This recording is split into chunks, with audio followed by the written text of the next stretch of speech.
Welcome back to today's episode where I interview the founder of Killing Kittens, Emma Sayle. Now, for anyone who doesn't know what Killing Kittens is, it's about empowering women to embrace their sexuality, and they do so through their infamous parties, workshops and events now all over the world. What I'd like to draw your attention to during this interview is how Emma 13 years ago saw that there was a problem with the world and decided that she wanted to solve it. And this is really like a character piece interview where we really get to know the real Emma, understanding why she goes about living her life the way she does, the values that makes her business successful, and ultimately who she is as a person. I absolutely loved the interview. It was a real pleasure to just have about 40 minutes with her, just talking about various different areas of her life. So don't forget that if you want to access my back catalogue of podcast interviews, all you have to do is search for The Gary Gunn Show on the iTunes Store or any podcast player. And I hope you enjoy today's episode. So welcome to the show, Emma. Thanks for having me. Yeah, it's a pleasure. So I guess a great place to start today would be just if you could explain what Killing Kittens means to you today.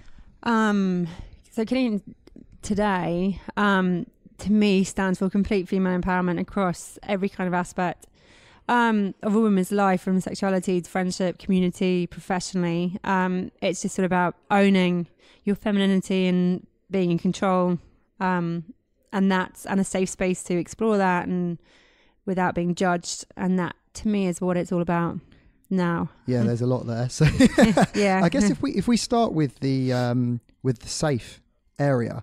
So could you just add a bit more colour to that, what you mean by a safe environment for women?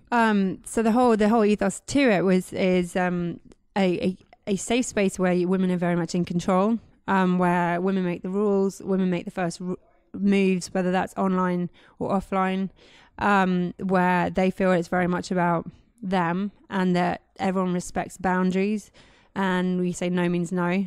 And that, women make the rules and women can break the rules. And so that's the whole thing with safe space. Yeah. So it's important for you that women can set the boundaries. Yeah, completely. Because that's what the whole, the ethos behind it is, that if you want to feel safe and in control, then you have to be the one setting the boundaries. So, it's been a very man's world and a very man sexually on the sex front, with men setting the boundaries and men basically dictating, this is the norm, this is what we want you to be doing, this is how you're meant to be behaving, and it's sort of the patriarch has sort of dictated that anything to do with female sex is dirty and you're a slut, if you kind of thing. So that's why us turning it around so that women enforce the rules is Could you speak a little bit more about that? Could you give like a couple of examples of what that actually means in a real life context? So you say that that guys normally set the rules, whereas for you, it's about women being empowered and setting the rules themselves. Have you got some examples of that? Just in normal society, you go out, well, how it used to be very much, it's got a lot better now, but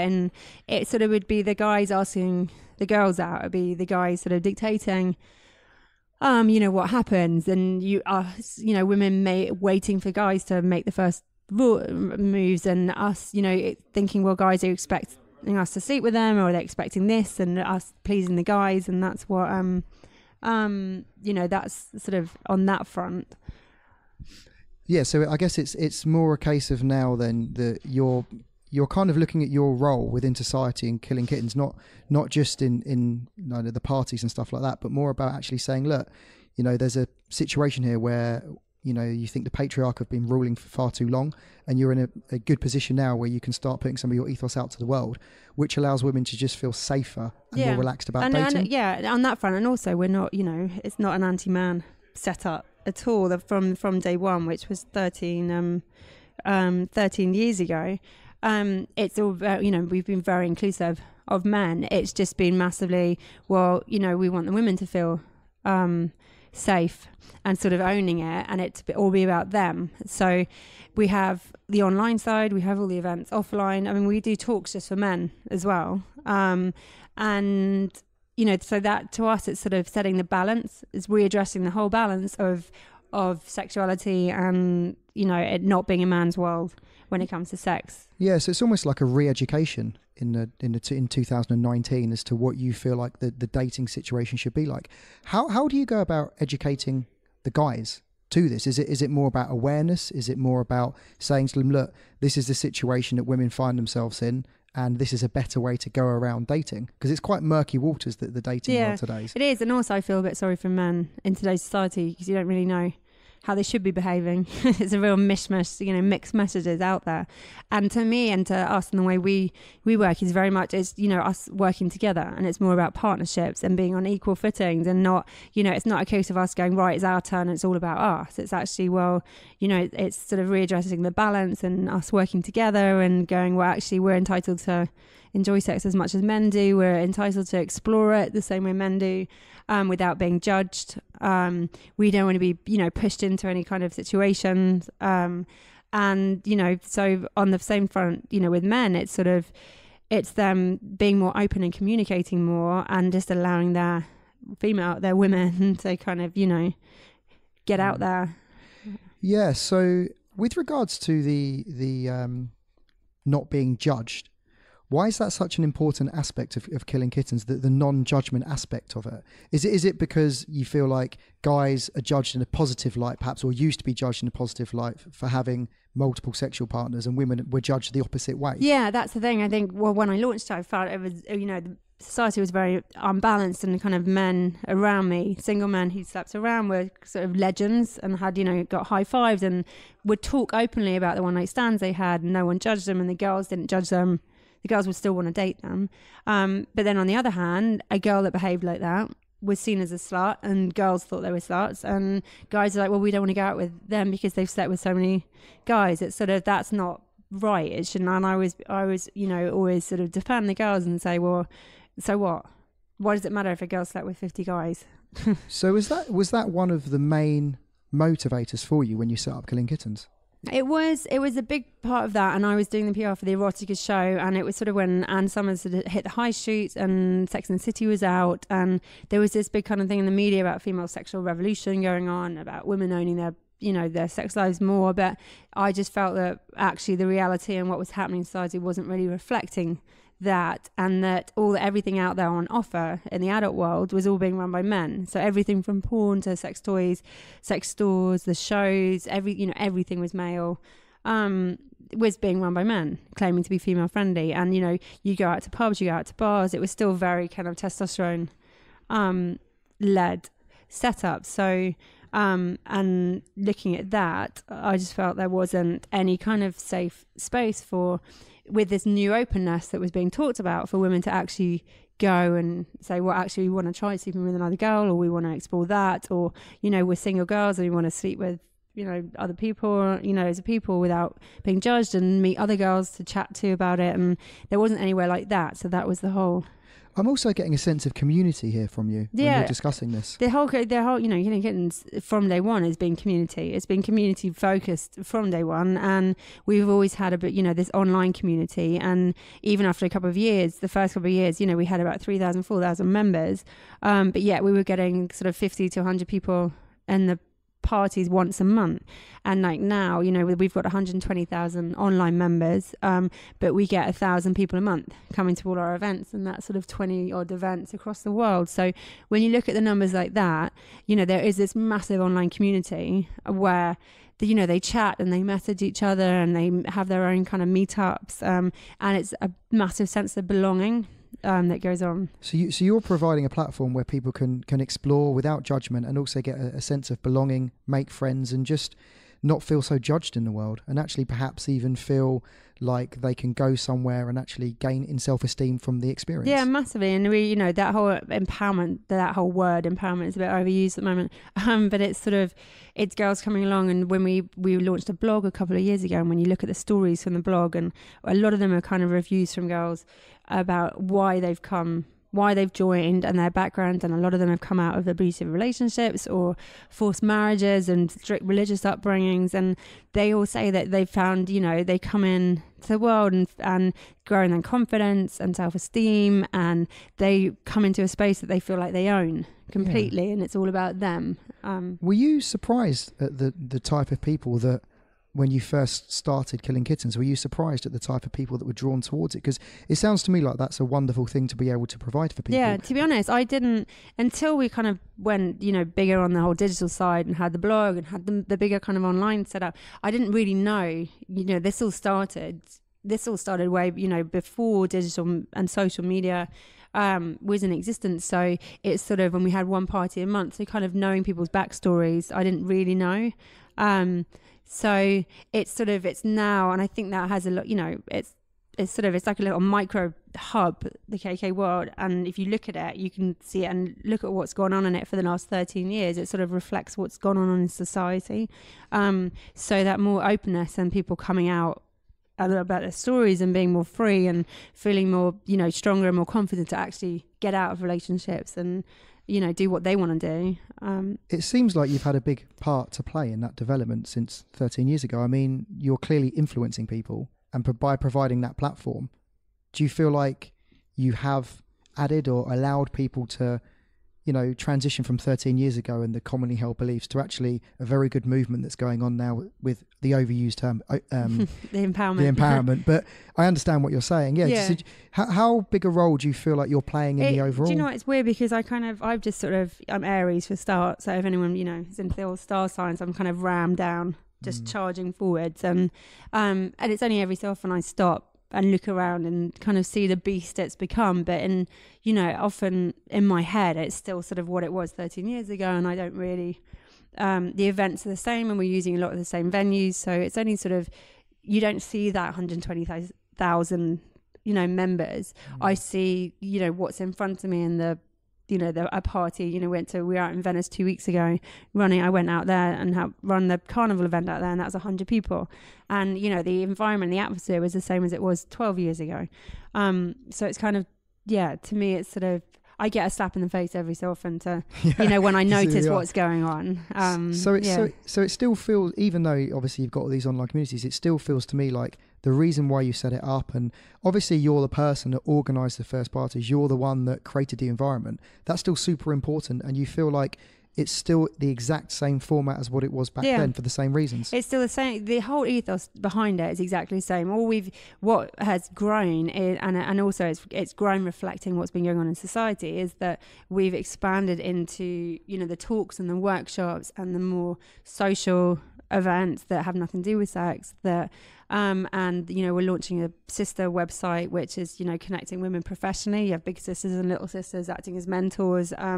So what's happened is we've kind of, what started as a sexuality side of things has kind of grown into, actually it's kind of all encompassing. And, you know, if we help women out on the sexuality front, that actually we can help them out professionally and community and friendship, and provide an entire kind of, you join no matter what stage you're in, and there'll be something for you. How do you feel, like personally, being able to provide a platform like that from an idea 13, 14 years ago? Incredibly proud, I think, but also humble, where I'm very into seeing what's happened and the growth and the progression. And it sort of started small, you know, it was a slow burn, and then it's just sort of grown exponentially. So I'm very humble. I mean, we did a first financial raise last year, and we did it community based and had over 400 people, which to me was incredibly humbling. Wow. Because, you know, just realizing actually how much it really meant to people and members, and that they've just, a lot of them feel like they just own it. They live and breathe it. It's sort of, and we've done this big launch, you know, the whole rebranding and a big photo shoot called We Are KK, and it's sort of owning it. And that to me is a big thing, and the amount of people that wanted to be part of it, because it just means so much to them. They sort of live and breathe it. Yeah, I'd imagine then, but in the situation you're in, you don't get enough feedback on actually what you're doing. And funnily enough, even though you're raising funds, people actually putting their money into something has allowed you to actually get some good feedback. Yeah. So what's with the rebrand? How come you're deciding to is that a sign of the times again about what's going on? I mean, there's an element of sign of the times, but also because we're expanding and we're covering so many bases now, and we've got the whole sort of online community side of it and the dating side of it, that actually kind of the full on, Killing Kittens branding that we've had, which is very dark and edgy and kind of all masked up and is quite sexual. Okay. And yes, there is that element of it. So we are keeping that, but we needed a sort of the landing page and the wearekk.com when you land on it to actually be much more sort of accommodating to everyone. Yeah. And then if you want to go into the full Killing Kittens parties, you'll go in and you'll get the darker, edgier kind of look. But if you go, into the dating side, it's more kind of Bumble-esque. Okay. On that front. And then you've got the sister side, which is more the professional side. So actually it kind of on the rebranding, we needed to rebrand so that it fit every kind of aspect of what we do. And that's been really tricky. That's why my tech guys are freaking geniuses, to not lose what the history and the what it has been, but be able to make it acceptable, so that it's accommodating and welcoming to everyone. So at the moment, if you landed on the full Killing Kittens page, it would probably turn off a lot of people because it does look quite sexual. So but we obviously don't need to want to lose that. So that's what.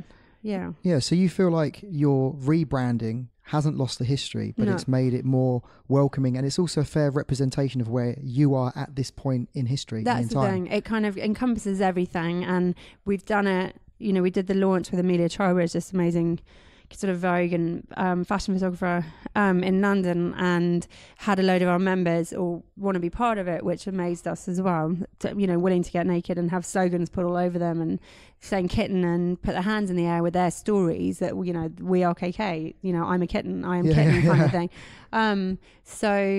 And that's what the shoot is, and a lot of those imagery is going to be across the whole site. Okay.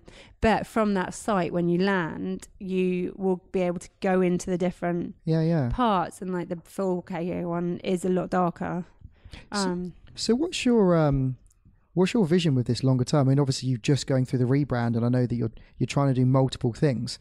Is it just about empowering women so that you feel like in any age, at any point, they can come to a platform that you have, and feel like they can feel welcome, they can communicate with other people, get the support they need, and feel on an equal footing? Yeah, so that's the thing. The whole online side is a global entity, and because we've got events in the States and Australia and Europe, it's sort of, you can be wherever you live in the world at the moment, you can be a member of it.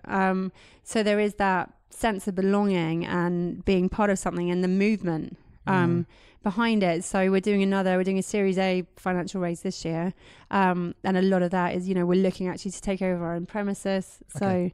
So just further growth as well. Yeah, exactly. So is this everything that you're looking at doing, is it something that you didn't have 13 or 14 years ago? We definitely didn't. You personally, because obviously you're the founder of the business, and you're very passionate about this. Yeah, I didn't have it, but you know what? I wasn't really into it personally. Okay. On a personal level, I just saw a lot of people around me. Okay. And felt it wasn't there, and there wasn't the space, and just what I didn't like is listening to how women were talked about. Okay. And friends were talked about, and if they slept around, and it was just a very unfair balance. And also, I didn't like the fact that what I was seeing work-wise was very male-dominated. Okay. Yeah, makes businesses sense. To do with the sex world, and to me, I wanted to correct that imbalance. And it was more the girls around me, rather than I need this space personally to explore my sexuality. That wasn't really. But then I say now, I was quite an insecure 23, 24-year-old when I launched it, and now I'm more interested in going back at, let's just dive in. But I'm married with 3 kids. Well, what's filled your insecurities over the years? What do you think's helped? 3 kids. Okay. So what? It's no longer about you. It's about your family now, or? I think as you get older, you get more self-aware. And you get more self-aware. You get more. You learn your imperfections and the things you're bad at, and the more you get aware of them, the more you actually then accept everyone else around you. Okay. So you're then not trying to please everyone around you. You just go, this is who I am. And I call it managing expectations. And I say that to lots of friends when they, whining about someone or a boyfriend or husband or a mate. And I'm like, well, that's who they are. And you've got to manage your expectations and you've got to expect them to behave like that. And if you expect anything else out of them, then you need to walk away. It's not them. So it's almost like you've kind of accepted your own flaws, your own good things as well, but also in other people as well. So I guess accepting it in yourself has made you less judgmental over other people. That's the thing, and then you just reach a sort of calmness. And also you reach that I literally couldn't give a shit what anyone says about me, thinks about me. But I'd imagine then, have you, I mean, that's, I can feel that you encapsulate that belief. I mean, a lot of people, I think, vocalize that, but don't actually live that out.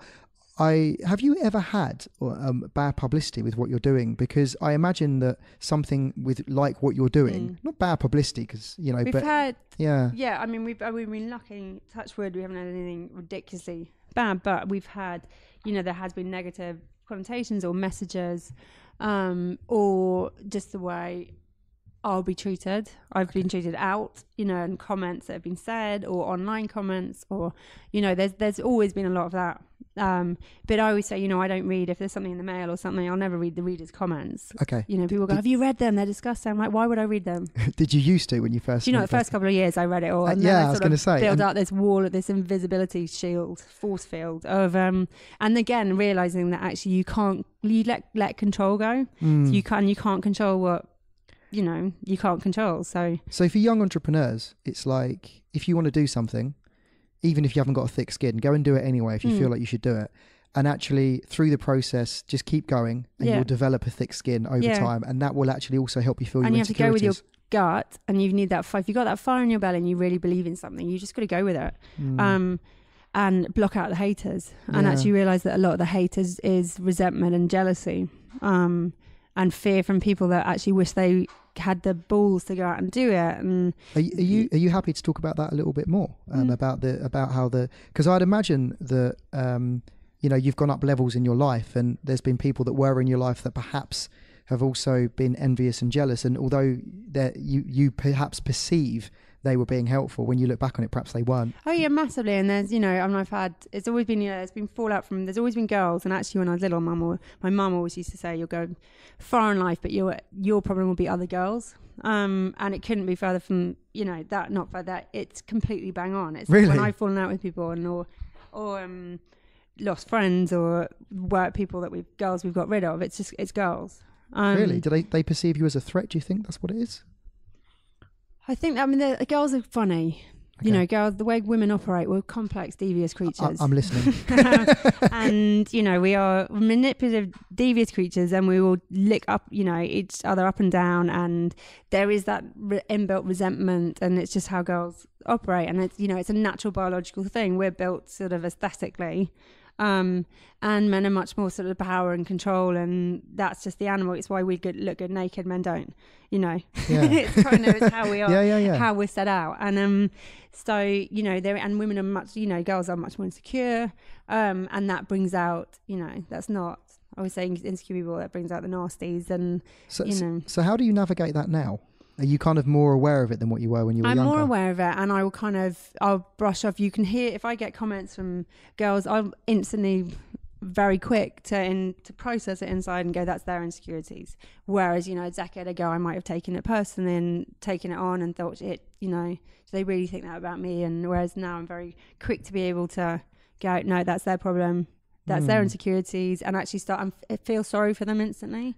So I always say kill it with niceness. So it's a nice reframe as well, just in your I'll mind. really annoy people by killing them with niceness, which makes them resent me even more. I was interviewing someone else, and he had a phrase. He just says good luck with that whenever anyone's doing that, and he said it's just perfect. So if you can cast your mind back, because you said that you have like I don't know how you phrased it, but maybe a fire in your belly is what you said. When you were going through in the early stage, you said it started off quite slowly, and you went through some difficult periods with the business. And perhaps, other people are telling you it's not the right thing. Perhaps you should be doing something else. I had loads of that. And when are you going to get a proper job? Yeah. I've gone through exactly the same as you. But from my perspective, what allowed you to keep on going? What do you think it was about you? I think I've always, since I was little, been that stubborn. I used to run away from home from the age of 2. My suitcases just got bigger. If someone had said, no, you can't do that, I'd go, watch me. So it kind of, there's that, I think, you know, there is a nature of what you're, I was born with that personality that, you know, it's sort of, if someone tells me to do something, I'll go no, and then 10 minutes later I will probably be doing it, but it's on my terms in my time. So it kind of, that fire and belly was like, if I see something I don't like and I don't feel is right, then I'll vocalize it. That takes confidence to be able to do that. Yeah, or just being a facetious little shit, to be honest.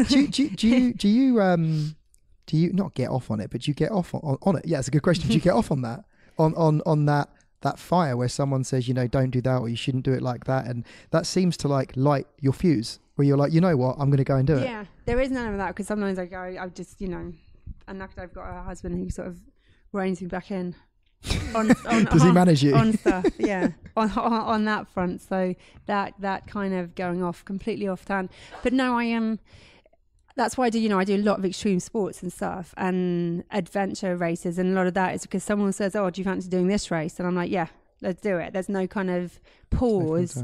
So you're a bit of an adventurer, risk taker as well. So it's that, I just think I'm very much, you know, I grew up abroad. We moved every 2 years. We were in the Middle East. We kind of were in Berlin when the wall came down. It's kind of, I've seen so much that, and I mean, there's this whole world of experiences and the whole life that needs to be lived, and I just want to basically slide into my grave going, that was a freaking ride kind of thing. You'll sleep when you're dead kind of thing. And so exactly, so I've always been very much kind of a go out there and get it and try it and do it, and that's, you know, maybe that's got a lot to do with, you know, Killing Kittens being 13 years old, and because I've kind of believed in it and kept going and thought this is important and needs to be done, but at the same time I will be going and doing all my sports stuff and travel, and it's just sort of something that is just me as a person. How do you manage a family? You've got 3 children, and extreme sports, and a massive company. Not only a massive company, but one you've grown from 13 years ago. Do you know what? It's teamwork, and it's having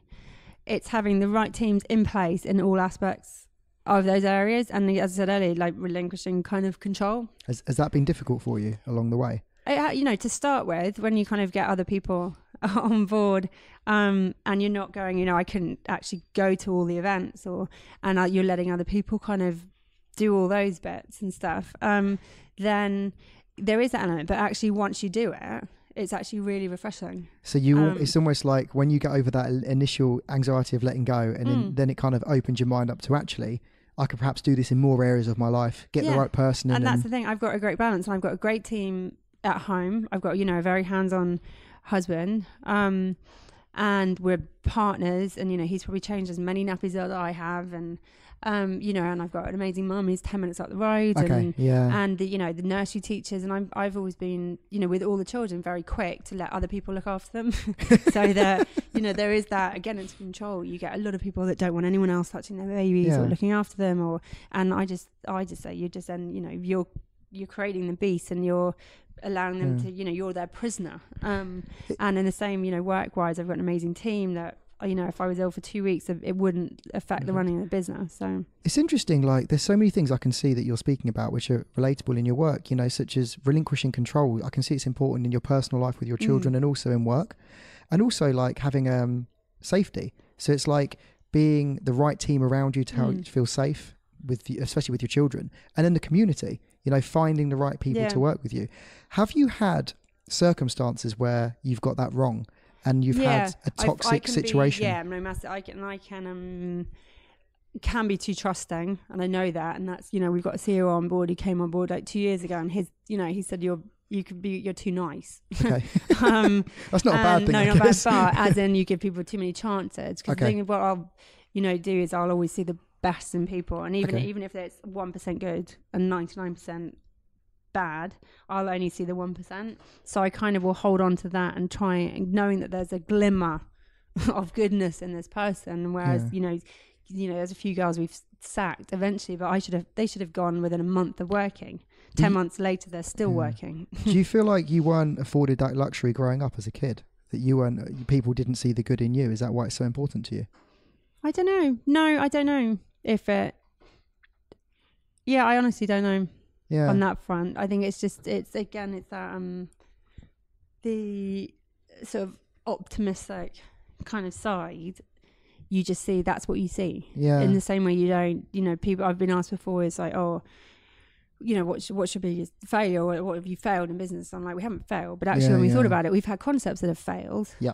But I've never seen them. It's only when I got made to think about that question, I thought, well, that failed and that failed actually on paper, but I've never seen it as a failure. So it's kind of, it's how you see it. And that's the thing, when you see people, I will be too trusting. But yeah, that's interesting as well. You're kind of seeing it through a very positive lens. You're extremely optimistic and very high energy.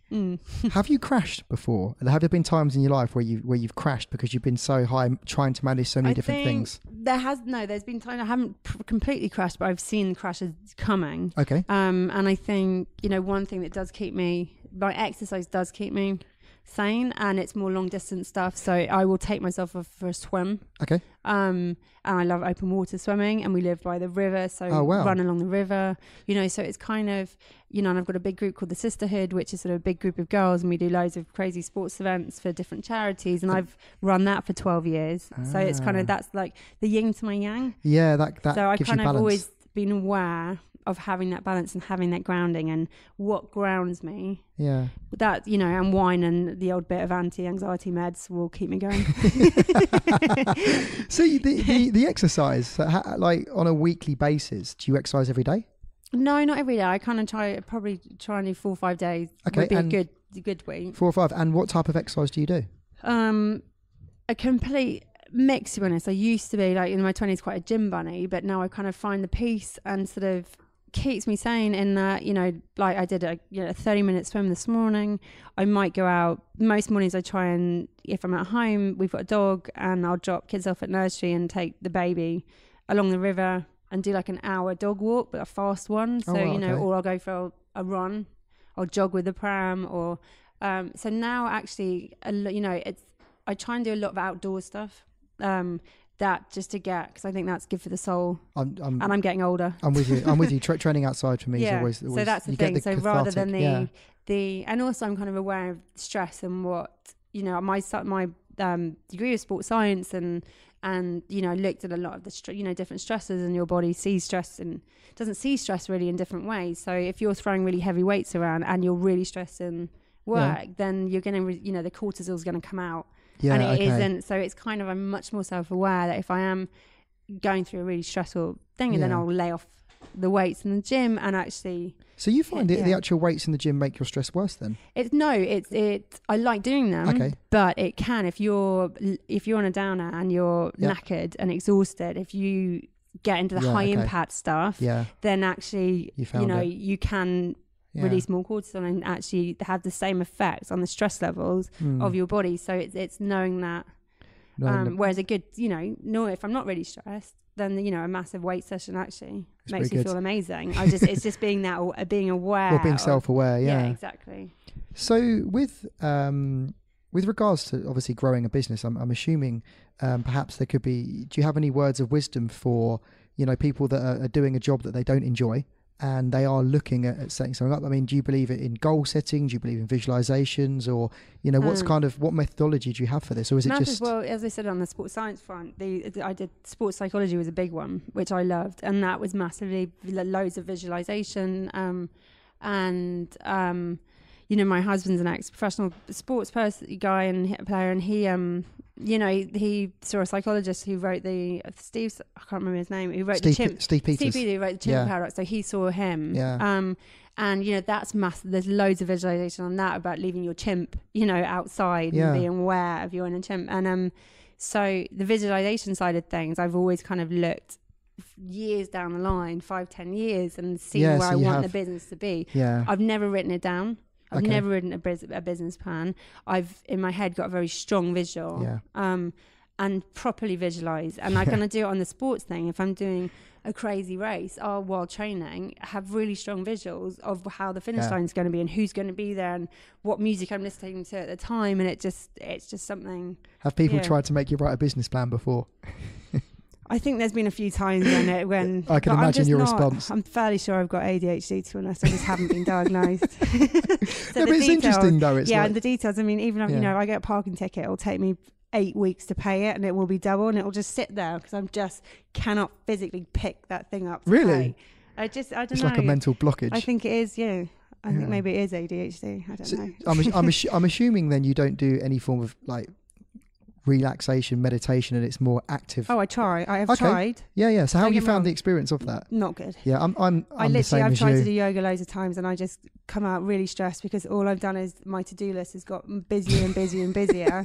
And the same in having a massage. I'll literally, as I'm going to the massage, and yes, I won't really remember the massage because all I remember is an hour sat there with my to-do list exploding. Yeah. And have you given much thought? I mean, obviously you're into your training. Do you have a specific diet that you follow? Or is it more No, on that front, I'm not super, super strict, but I am aware. I'm like hypoglycemic because I've got polycystic ovaries, so I burn sugar really, really quickly. Yeah. So one thing I am aware of is that every meal I eat, I have protein, so I'm much more protein than fats. I will, it doesn't stop me eating pizzas and, stuff that I just won't. I'm more aware of it. So, it's, even though I had a croissant this morning, I had a ham and cheese croissant. Even though it's not a healthy So you always have protein I grabbed with it. On the run, hungry, and there was a choice of a normal. So I kind of always. So your mindset. I'm fat and protein. Yeah. Okay. So almost like a ketogenic type of diet. Exactly. So I'll be much more. Yeah, and I work much because if I just have carbs, like a bowl of porridge, I'll be starving half an hour later. Yeah. Whereas most people can eat that. It's interesting. I moved on to the ketogenic diet a few months ago, and it's been brilliant for me. I mean, I actually interview a few people about a plant-based diet as well, which is super interesting as well. I haven't quite moved on to. Have you ever tried a plant-based one? Nope. No. I did, but do you know what? I've always said that I can kind of.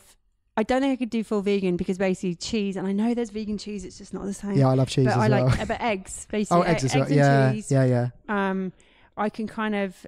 I could probably give up meat. Okay. But the egg and cheese is a But I do like fish and chicken, I could definitely give up red meat, no problem whatsoever. And I could probably go to kind of the odd bit of fish or something, but I would never be able to give up eggs, ever. And there are no vegan eggs out there. So we're coming towards the end of the interview, but I've got one area of life I'd like to discuss. So for men in general, obviously you've very experienced. You're the only person in the world that has your experience with these parties and with putting boundaries in place. What advice can you offer single guys with regards to their values on how they should be treating women in 2019? Should they be more upfront with women about what they're expecting at the start? Because I imagine that comes with a confidence issue. You know, when you first meet someone, when do you have that conversation, which can be difficult? Yeah. Do you have any advice on the general ethics of dating? I think people have got to be more open. There, and what's happened is there's that whole kind of psycho female saying, but actually it's not them being psycho. It's because actually women will come out and say, we're looking for a relationship. We want to have babies. It's not psycho. Women have actually been a lot more upfront. And shown their emotions more. And, so my one thing would be communication. Okay. Be much more open and don't bullshit. I think men actually are much, they are less confrontational really than women. So they're and they want to be the good guy. Yeah, so I say it does more damage than good because you're leading women on. So you're saying the wrong thing at the start to avoid conflict, which only leads to conflict and then further they're just down the line. Exactly, and then they're just humouring and they're going along with it and without actually going, I don't want a relationship. Okay. I just want this. Or actually the other way around, they might go, well, we are looking for, we do want to get married and have babies and I'm looking for a wife. And would you advise people do this in the first meeting when they meet someone, having a discussion, if you get the sense that this person's a potential date, would you broach that very quickly to save everyone time? I don't think there's anything wrong with that. I think, and I think if you're with the right people and you're on the same track, it's not going to scare people off. I mean, me and my husband always joke the first conversation, we had, it was instantly about no games. He was a womanizing shit. But it was kind of no games, no bollocks, no. And I said, no matter what, I just want to know about it. Okay. And up front.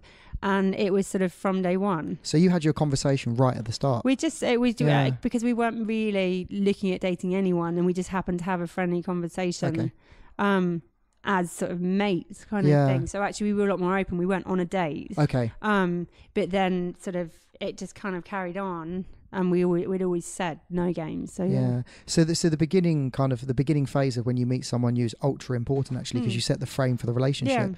And I guess even if you're being upfront and honest, even if you don't want a relationship now, there's nothing to say that your mind can't be changed in the future. Just that's the thing. This is what we're looking for. Nothing serious now, but hanging out, and let's be honest. Let's not play games. That's if we don't feel it.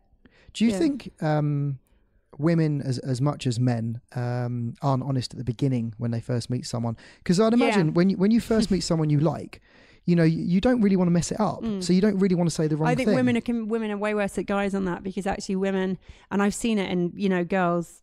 I've got a lot of guy friends, and I see it in a lot of the girls they've been out with and stuff, and women will pretend to be something they're not. Yeah. So they'll pretend, they will basically morph into who they think their guy's perfect girl is, and they'll pretend to be into things they don't like, and then what happens, it's sort of I often hear guys going, she's not how she was, or kind of, it's not what we signed up for. And actually it's true. Yeah. They're not what was signed up for. And you were pretending to be, into cycling, or this and that, and really cool. And suddenly, after a year, the real person comes out. Is that something, in your experience, for men and women, something that comes more with age? Because I can imagine someone mid-30s having the confidence to actually live up to that. It definitely comes with age. But an 18-year-old, 19-year-old may struggle a little bit to actually have that conversation. And also as well, do people really know what they want? That's the thing. I don't think, if when you're 18, 19, I would say you just got to go with it. Okay. I think you don't have these really big conversations. I think you have them when you're in your 30s and, and you know what you want. There's no messing around. And girls as well, if you're late 30s, then you've got clocks. Okay. Yeah, So it's it is being more open then. But I think 18s and 20, all we'll say on that level, it's just you got to be honest. Yeah. Okay. So if you don't know what you want, don't lie, don't bullshit. Just say I don't know. Don't mess. Yeah. And just go with it. And if you're not into, also if you don't string people along, if you're not into someone, you're not into them. Yeah. So just let them go off and find someone that is into them. Yeah. It's been a great interview, Emma. Thanks very much for coming on. No worries. And just being great. So, thanks a lot. No worries. A thoroughly absorbing interview there with Emma. The thing that I took away most from that interview was really about having values in your life and not being afraid to live by them and do whatever it takes to make your place in the world. So I really hope you enjoyed that episode. And if you'd like to hear more of my interviews, all you have to do is search for The Gary Gunn Show on the iTunes Store or any podcast player.